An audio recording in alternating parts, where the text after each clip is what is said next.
now, welcome to the holler. Now, I'm brand new, and I'm going to try to tell you things out of the Bible the way I understand it. That is my goal, to help you understand and help me understand. So, we are going to start our journey together in the book of Jonah. Chapter 1, verse 1. Now the word of the Lord came to Jonah, the son of Amittai, saying, Arise, go to Nineveh, the great city, and call out against it, for their evil has come up before me. But Jonah rose to flee to Tarshish from the presence of the Lord. He went down to Joppa and found a ship going to Tarshish. So he paid the fare and went down into it to go with them to Tarshish, away from the presence of the Lord.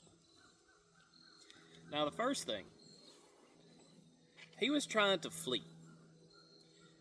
How are you going to flee from somebody that is everywhere? You can't outrun the Lord.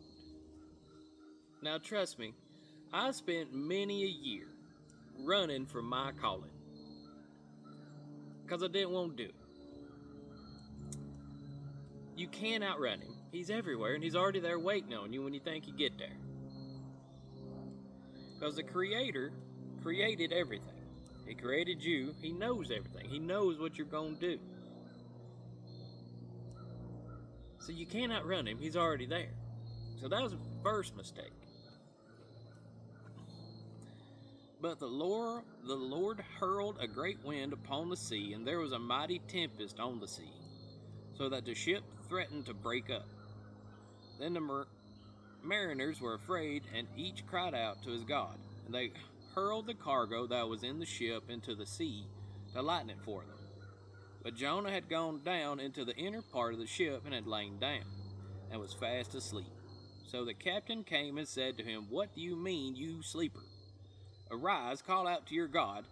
Perhaps the God will give a thought to us that we may not perish. They woke him up because he went down to go take him a nap. You know, it's a long journey. It may have been peaceful before all this happened. A rocking, he's laying up in his hammock. You'll go sleep fast. But then it hit, just like life. When it hit, everybody's scrambling.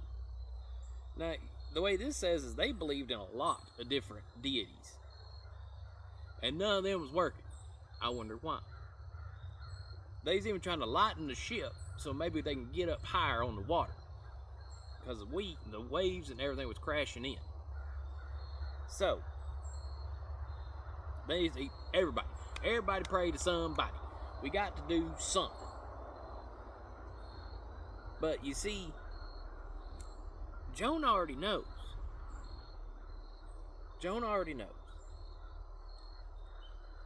Now, we're going to start back up verse 7.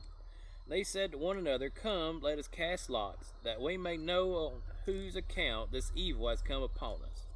So they cast lots, and the lot fell on Jonah. Imagine that. Then they said to him, Tell us on whose account this evil has come upon us. What is your occupation, and where do you come from? What is your country? And of what people are you? Alright, first they're just like, it's you. He knows. What do you do? Where are you from? Might as well be, why is this happening? Right? And he said to them, I am a Hebrew, and I fear the Lord, the God of heaven, who made the sea and the dry land. He already knows. He knows. And then the men were exceedingly afraid and said to him, What is this that you have done? For the men knew that he was fleeing from the presence of the Lord, because he had told them. He told them, I'm on the run. I didn't want to go there. Right? So he's running. And then they said to him, What shall we do to you, that the sea may quiet down for us? For the sea grew more and more tempestuous. He said to them, Pick me up and hurl me into the sea. Then the sea will quiet down for you. For I know it is because of me that this great tempest has come upon you. Nevertheless, the men rowed hard to get back to dry land, but they could not, for the sea grew more and more tempestuous against them. Therefore they called out to the Lord, O Lord, let us not perish for this man's life, and lay not on us innocent blood for you. O Lord, have done as it pleased you. So they picked up Jonah and hurled him into the sea, and the sea ceased from its raging. And then the men feared the Lord exceedingly, and they offered a sacrifice to the Lord and made vows.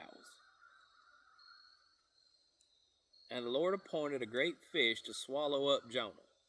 And Jonah was in the belly of the fish 3 days and 3 nights. He was honest with them. It's me. I know it's me. Put me in the water. This'll stop. Right? So, they tried not to.